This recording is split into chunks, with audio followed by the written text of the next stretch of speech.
The second heaven, the realm of air, the invisible space operating right now above your head between the earth where you stand and the heaven where God dwells, a real spiritual plane with a real structure, with real inhabitants, with a real agenda that has your name on it. I was there, I worked from there, and what I'm going to share with you today comes from within, not from a book, not from a theology constructed in a seminary, but from years of direct experience in that system that today, by the grace of God, I can show from the outside. There is something operating in your life that you probably haven't been able to name, a mental confusion that appears without warning, especially in moments when you are about to make an important decision, a heaviness that settles in when you try to pray, as if the words collide with something invisible before reaching God, patterns of destruction that repeat themselves in your family generation after generation, without anyone being able to explain why, a marriage that erodes silently, without any event to justify it, a calling that seems permanently blocked, no matter how hard you try on the natural level, relationships that fracture just as they were beginning to become important, opportunities that appear and disappear with a consistency that statistically cannot be random. I want you to think about something for a moment. How many times have you prayed for the same thing without seeing any change? How many times have you decided things were going to be different, only to find yourself in the exact same place weeks or months later? How many times have you felt something pulling you back just as you're about to move forward, as if an invisible hand were stopping every step you try to take toward your purpose? That's not weakness on your part, that's not a lack of faith. There is something real operating on the spiritual plane that is specifically designed to keep you in that cycle, and as long as you don't see it, as long as you don't name it, as long as you don't know exactly how it works, you're going to keep fighting with the wrong tools against an enemy that knows perfectly well how to block you without you even realizing you're being blocked. That's not bad luck, that's not your personality, that's not simply life being difficult. It has a name, it is structure, it has an organized hierarchy behind it, and it has a prince who rules it from a kingdom that the Bible describes with a clarity that most believers overlook because no one taught them to read it with the right A's. Let me tell you something that happened to me during my years in the occult, which I've never shared publicly in this level of detail. There was a specific ritual we performed in Kumasi when we wanted to close the heavens over an entire family, not just one person, but an entire family line. The goal wasn't to destroy someone immediately and obviously, because that creates resistance, prayer, and a search for God. The goal was something much more sophisticated and much crueler, to install an atmosphere of spiritual mediocrity over the family, to cause generation after generation to live below their potential without ever understanding why. To have enough not to desperately seek God, but never enough to reach what God had for them. To have marriages that lasted, but without real love, that the businesses would survive, but never truly thrive, that the children would grow up, but with an inner disquiet they could never name, a life that was functional on the surface, but empty at its core. The underlying issue was that this ritual produced a kind of stagnation, and it continued to do so for generations. The doors opened by this ritual remained open until someone in that family line had the spiritual knowledge to close them. When I left the occult and began walking with God, I started to recognize this pattern in families who shared their stories with me, the same entrenched mediocrity, the same invisible ceiling, the same feeling that something was always holding them back just before they could fully progress, and the most devastating thing was that many of them were believers, people who loved God, who went to church, who prayed, but who were living below what Christ had purchased for them. This was because there was a second heaven structure hanging over their family line that no one had dismantled because no one knew it was there. Ignorance in spiritual warfare is not neutrality, it's a disadvantage, and the kingdom of the air knows this and uses it with an efficiency that I find difficult to write about without my stomach churning when I remember which side I was on when this was being planned and executed. What struck me most when God showed me the scriptures after my conversion was finding that exact writing pattern in Hosea, chapter 4, verse 6. My people were destroyed for lack of knowledge, not for lack of faith, not for lack of love for God, but for lack of knowledge. The specific kind of knowledge you are receiving right now, knowledge of how the kingdom of the air operates, what doors it uses, what structures it installs, what patterns it produces in the families under its influence. That knowledge isn't meant to fill you with fear, it's meant to give you what you need to fight correctly and win battles you've been losing for years without understanding why. Ephesians, chapter 2, verse 2, gives that prince his official title, the Prince of the Power of the Air. It's not a symbolic nickname, not a poetic metaphor, it's a functional description of what Satan does and from where he does it. He operates from the air, from that second heaven between the earth and the throne of God, and from there, it launches attacks, assigns principalities over entire territories, closes the heavens over families, and blocks prayers that have already been heard by God but are intercepted in that space before the answer reaches you. Daniel experienced this for 21 days, praying without a visible answer, not because God didn't hear him, but because the Prince of Persia, a principality of the second heaven, detained the messenger angel for 3 weeks. Daniel chapter 10 verses 12 to 13. This isn't ancient history, this is the mechanism that continues to operate right now on many of your prayers that have gone unanswered for some time. I worked within that structure, I knew its levels, I used its protocols, I saw with my own eyes how these entities move in the spiritual realm, how they communicate with each other, how they receive assignments, how they carry out destruction on entire families with a patience and strategy that surpasses any human military operation I have ever known. And when God took me out of that world and showed me the scriptures, what I found there was not a different version of what I had experienced, it was an exact description of the same thing, with the correct names, the correct authority, and the solution that system never wanted me to know. And there's something I need you to understand right now. What I'm about to tell you isn't neutral information, it's not content you can listen to, intellectually process, and store away, some mental file to think about later. What I'm about to show you has immediate consequences on the spiritual plane. When the truth about the realm of air enters a willing heart, something is activated, something awakens, and the enemy knows it. That's why there are people who have been close to this information for years and never fully receive it. There's always something that interrupts, there's always something more urgent, there's always a reason to put it off. That later is one of the most effective weapons of the second heaven, because later in the realm of air means never. So if you're watching this right now, if you've gotten this far, it wasn't an accident, it was an opening, and what you do with what you're about to hear can change the direction of everything that comes into your life. Today I'm going to expose that realm to you with a precision you won't find anywhere else, not because I'm special, but because I was inside and came out, and what you see from both inside and outside the same system is something very few people on the planet can describe from real experience. If there's something operating in your life that you haven't been able to overcome through your own efforts, if there are areas of your life that seem permanently blocked without logical explanation, if there's a voice inside you that, as you listen to this, tells you that something I'm saying describes you,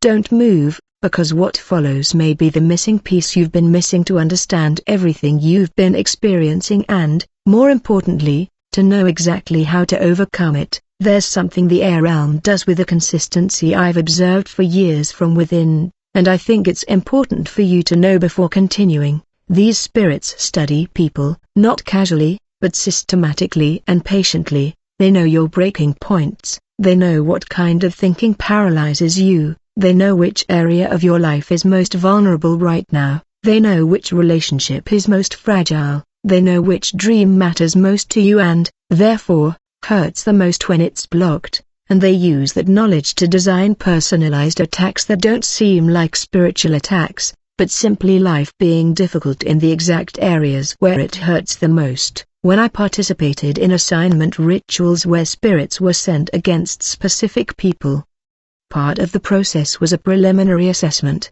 vulnerabilities were identified, open doors were mapped, and a strategy of attrition was established that could extend over months or years depending on the target. It wasn't improvisation, it was spiritual intelligence applied with a coldness that I find difficult to recall today without feeling the weight of what I was a part of, because behind every assignment was a real person, a real family, a real destiny that we were trying to destroy. Why am I telling you this? because I want you to understand that what you're facing isn't random. If there's a specific area of your life that seems permanently under attack, if there's a particular dream that always gets blocked just as it's about to materialize, if there's a specific relationship that always faces crises at the most critical moments, that's not a coincidence. There's an assignment behind it. There's a spirit with specific instructions regarding that area of your life, and until you see it clearly, until you confront it with the right authority on the right spiritual plane, that assignment will continue to be carried out with the patience and precision of a system that has spent millennia perfecting its methods. But there is something that system could never fully anticipate: the cross, because on the cross, Christ not only forgave your sins, he stripped those principalities of the legal authority they had over your life. He closed the doors that sin had opened, cancelled every assignment that the second heaven had raised against your destiny. Colossians, chapter 2, verse 14 says that he cancelled the record of the debt that stood against us with its legal demands. This he set aside, nailing it to the cross. Every decree from the second heaven against your life was nailed to that cross. What you and I do now is simply enforce what has already been accomplished, apply a victory that already exists, walk in a freedom that has already been purchased. The truth is uncomfortable before it liberates, but it's time you knew what's happening above your head. What I also need to tell you is this: there are people who will watch this video and feel enormous in our resistance to continue listening, a discomfort that has no rational explanation, an impulse to close the screen right now, to look for something else, to say that this isn't for them. Pay attention to that impulse, because in the occult we knew exactly when someone was about to receive information that could set them free. And there were specific assignments to create distractions, to generate internal resistance, to make the person walk away just before receiving what they needed. If you feel that resistance right now, don't follow it, stay. Because what the enemy most wants to prevent you from hearing is exactly what is about to unfold before you. Why do you feel that mental confusion that appears just when you are about to move forward? Why are there days when praying feels like talking to a brick wall? Why do certain patterns of destruction repeat themselves in your family generation after generation without anyone being able to explain why? That is not a coincidence. That has a name, it has a structure. It has an organized hierarchy behind it, and today I am going to expose that structure to you with a precision you won't find anywhere else because it comes from someone who was on the inside. Don't move, what comes next is heavier than you can imagine. Kumasi is not just a city, it is one of the oldest spiritual centers in West Africa. I was born there, I grew up there, and I was introduced there as a child to a system of spiritual practices that my family had upheld for generations. It wasn't a conscious decision I made at age 8, it was a gradual, almost invisible immersion, disguised as tradition, culture, family heritage. By the time I was old enough to understand what I was really doing, I was already in. I already had access to things most of the adults around me had never seen. I was taught to invoke, to bind, to contaminate the spiritual atmospheres of entire regions. I was instructed in the fact that air isn't just air, that there's a spiritual plane that overlaps with the physical atmosphere, and that entities with specific assignments, defined hierarchies, and communication protocols operate from that plane. I learned to use these protocols with a precision that, looking back, now leaves me speechless. My teachers had inherited this knowledge from lineages stretching back centuries in Ghana, Nigeria, and Benin. It wasn't folk superstition, it was a system transmitted with methodology, discipline, and verifiable results. I worked directly under the influence of what Scripture calls the principalities of the air. I participated in rituals that affected entire territories. I saw marriages destroyed after specific spiritual interventions that we executed. I saw businesses collapse for no logical financial reason. I saw illnesses take hold in families that days before had been perfectly healthy. I saw people progressively lose their mental clarity, become erratic, disoriented, incapable of sustaining relationships or purpose, and at that moment, I didn't see it as destruction, I saw it as power. That is the deepest trap of the occult. It makes you believe that what you are doing is power, when in reality it is slavery disguised as dominion. There was one night that changed everything. I'm not going to romanticize it. The grace of God doesn't need drama to be real. After a particularly intense ritual in which we invoked a high-ranking entity, something happened that wasn't in any protocol I had learned. A light with no physical origin filled the space. No one in that group could stand, and at that moment, I heard something that wasn't audible to physical ears, but that was clearer than any voice I had ever heard. It wasn't a long sentence, it was a simple, direct question: until when? I wasn't saved that night. The process took months. There were attacks, threats, manifestations from entities that didn't want me to leave, but God was greater than all of that, and when I was finally free, when the scriptures began to unfold before me, something unexpected happened. Everything I had experienced in darkness was there, described with a precision that left me speechless. The principalities, the powers, the heavenly realms, the war in the second heaven, the prince of the power of the air. I didn't have to adapt my experience to fit the Bible. The Bible described exactly what I had experienced, with names, hierarchies, and methods. That wasn't a coincidence, it was confirmation. That's why I need to share this now, because there are people being attacked from the second heaven right now who don't have the vocabulary to describe what they feel, who have spent years searching for natural answers to problems that have a spiritual origin, who think that what they are experiencing is just their own weakness, when in reality there is an organized structure operating against them with clear objectives. And we live in a time where the channels of influence available to that kingdom have multiplied in ways that are historically unprecedented. Technology, the media, social networks, mainstream music, all of these are highways through which attacks from the second heaven reach the homes of people who don't even know they're being bombarded. I want to ask you something before we continue. Write right now in the comments what country you're watching from. I'm not asking for statistical reasons. Each territory has specific principalities assigned to it. Each region has a spiritual history, ancestral covenants, demonic structures installed over generations. When you tell me where you're watching from, I can pray specifically for that heaven, for that spiritual space that is above your family right now, your country, your city if you like, because what we're doing here isn't entertainment, it's real-time spiritual warfare. What I perceived when God began to open my eyes didn't come all at once, it was in layers. First, I recognized that the principalities I had invoked were exactly the ones Paul described in Ephesians. Then I understood the hierarchy, how the second heaven functions as a command and control system with perfectly defined levels of authority. Later, through months of study and prayer, I began to see how each element of my experience in occultism had its biblical counterpart, its name in the apostolic letters, its warning in the prophets. That convinced me of something I have no doubt in telling you today. The Bible is not a 2,000-year-old religious book that speaks of ancient realities. It is the most accurate document on spiritual reality that exists, and what I experienced in darkness only confirmed it with a force that no intellectual argument could ever achieve. The realm of the air has a geography, and understanding that geography is the first thing you need to be able to fight correctly,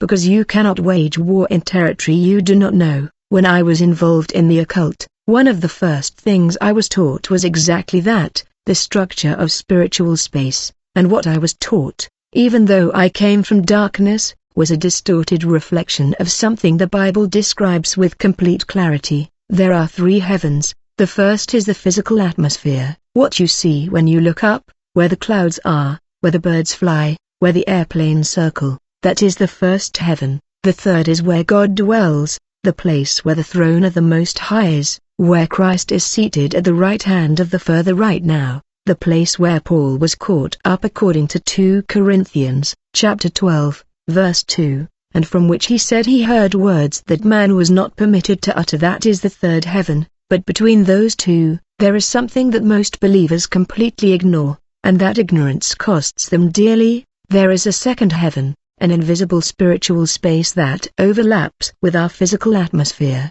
That is the battlefield, that is the realm of the air where Satan and his demonic structures operate, where God's angels also fight, and where prayers travel on their way to the throne and can be intercepted if spiritual authority is not exercised. Ephesians, chapter 6, verse 12, states it unambiguously, "For our struggle is not against flesh and blood, but against the rulers, against the authorities, against the powers of this dark world and against the spiritual forces of evil in the heavenly realms." These celestial regions are not a poetic metaphor, they are a geographical description of the spiritual plane, and when I was involved in the occult, no one spoke to me about Ephesians, no one presented me with that hierarchy from the Bible, but what my teachers taught me was exactly that, with a different cosmology, different names, but the same functional structure.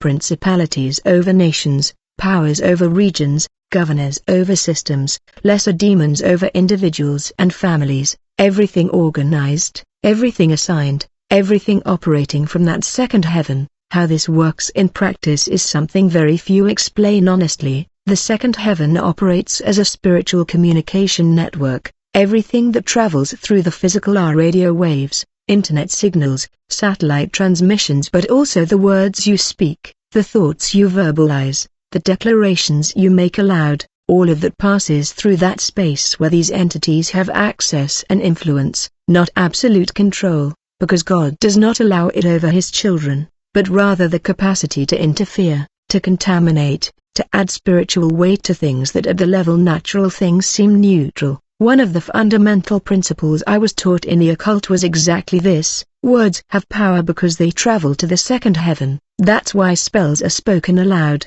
that's why rituals include specific verbal invocations. The words go into the air, and from the air, the spirits take them, charge them with intention, and execute them on the natural plane. It's exactly the same principle that operates with the Word of God, but in the opposite direction. When you declare Scripture, when you worship aloud, those words also travel to the second heaven and activate angels, break down demonic structures, and open the heavens that were closed. Who is involved in this system? Satan is the prince, not in a symbolic sense, but in a functional sense, with real jurisdiction over the realm of the air. Below him is a perfectly structured military hierarchy. The principalities are the highest-ranking spirits after Satan, assigned over entire nations with territorial authority over specific geographic areas.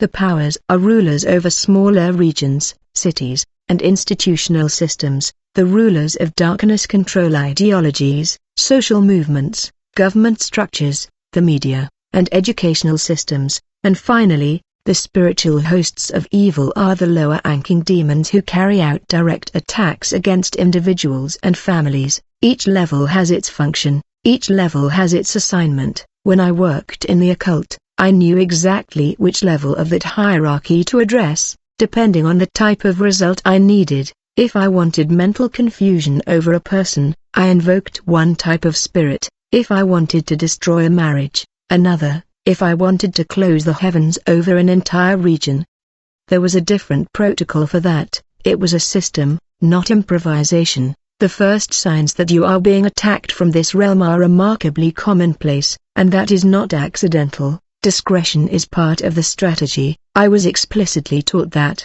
the most effective attack is the one the victim doesn't recognize as an attack. If someone understands they are being spiritually attacked, they can resist, they can pray, they can seek help.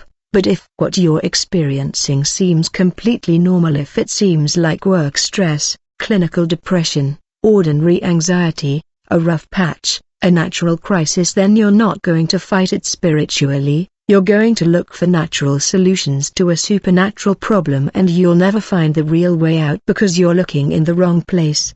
The most common symptoms are these: mental confusion that comes without apparent cause, a fog in your thoughts that makes it difficult to concentrate on prayer or reading the Word, repetitive thoughts of fear, lust, and doubt that come with a speed and specificity that can't be entirely your own. Depression that sets in without any circumstantial event to explain it, anxiety without a clear object, nightmares that leave you feeling physically heavy upon waking, patterns of failure that repeat themselves in specific areas of your life despite all your efforts. You do this on the natural level. None of these symptoms are automatically supernatural, but when they are persistent, when they don't respond to any natural solution, when they are specifically concentrated in the areas of your calling, your marriage, your ministry, your prayer, then you need to ask yourself the right question. Technological interference is a sign that has become more evident in recent years. The Prince of the Power of the Air has access to the space through which electronic signals travel.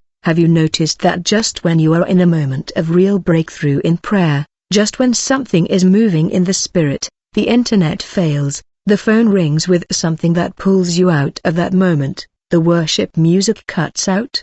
Is someone interrupting?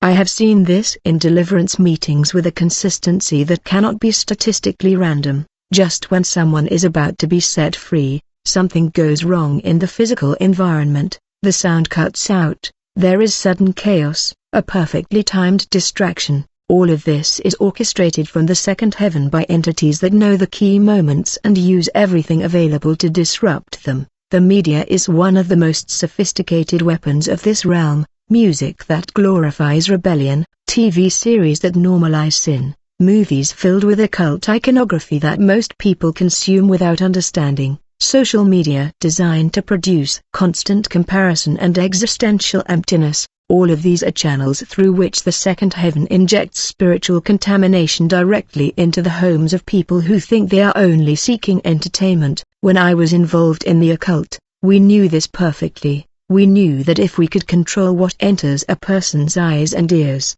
we could control that person's spiritual atmosphere, and what the entertainment industry does on a massive scale today is exactly that principle applied to millions simultaneously. This is just the tip of the iceberg. What you just heard is the basic structure of how the second heaven operates, but what goes on behind the scenes, what's really happening behind the visible layers of this realm, the real consequences for families, the connections to human history that no one ever explains from the pulpit. That's what comes next, and it's considerably heavier than anything you just heard. Like this video right now so this truth reaches more people who are being attacked without even knowing it. There are people in your contacts who have been battling something they can't name for years. This video may be exactly the missing piece. What goes on behind the scenes in the second heaven is something that took me months to process after my conversion. Because when God began to show me the connections between what I had experienced and what the scriptures described, the magnitude of what had been operating around me, it left me speechless for days. That's no exaggeration. When you see the whole system from the outside, when you understand the scale of what's being orchestrated against humanity from that realm of the air, you need time to digest it. There are entire regions of the world where the second heaven is completely dominated by principalities, specific elements that have been installed there for decades, in some cases centuries, in others millennia. It's not a vague spiritual assertion, it's a verifiable reality due to its effects on the natural world. When I traveled to certain places as part of the dark system, I perceived it upon arrival, an atmospheric oppression that had no physical explanation, an invisible weight that settled in the chest, a mental heaviness that you didn't bring with you, but found there, as if the air itself were charged with something you couldn't see, but could clearly feel. And when I investigated the spiritual history of those regions, I invariably found the same thing: generations of deeply rooted ancestral occultism, Freemasonry active for decades, territorial pacts that leaders of that region had consciously made with entities from the second heaven in exchange for political or economic power, doors that no one had closed, demonic structures that had been consolidated over that territory for generations, heavens closed not metaphorically, literally blocked. The real consequences in the lives of people living under those closed skies have a characteristic that distinguishes them from purely natural problems. They are systemic. They don't affect just one area, they affect all areas simultaneously or in rotation, so there is never complete stability on any front. I knew families who loved their children, parents who had done everything right, who suddenly saw those children rebel radically, without any triggering event. No visible trauma, no economic crisis, no prior relationship breakdown. The child simply changed as if something had been installed in them from the outside. I saw marriages where love disappeared abruptly, without infidelity, without accumulated conflict, without any reason that the spouses themselves could identify, just a strange coldness that neither of them understood. but that both felt as a presence in the home, more than as an absence of feelings, that is an attack from the second heaven on the emotional atmosphere of a family, something that's installed from the top down and erodes relationships from within so gradually that by the time a person realizes the damage, it's already profound.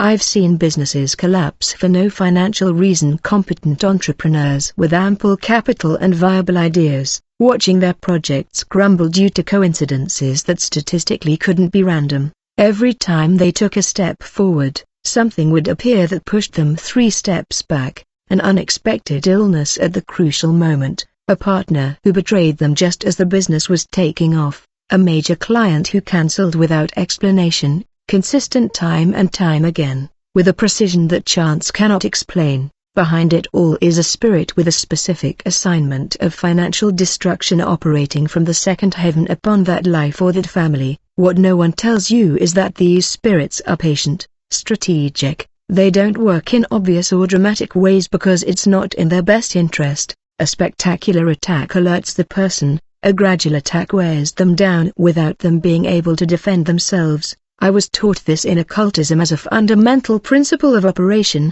never destroy at once what you can destroy slowly, because slow destruction doesn't generate resistance.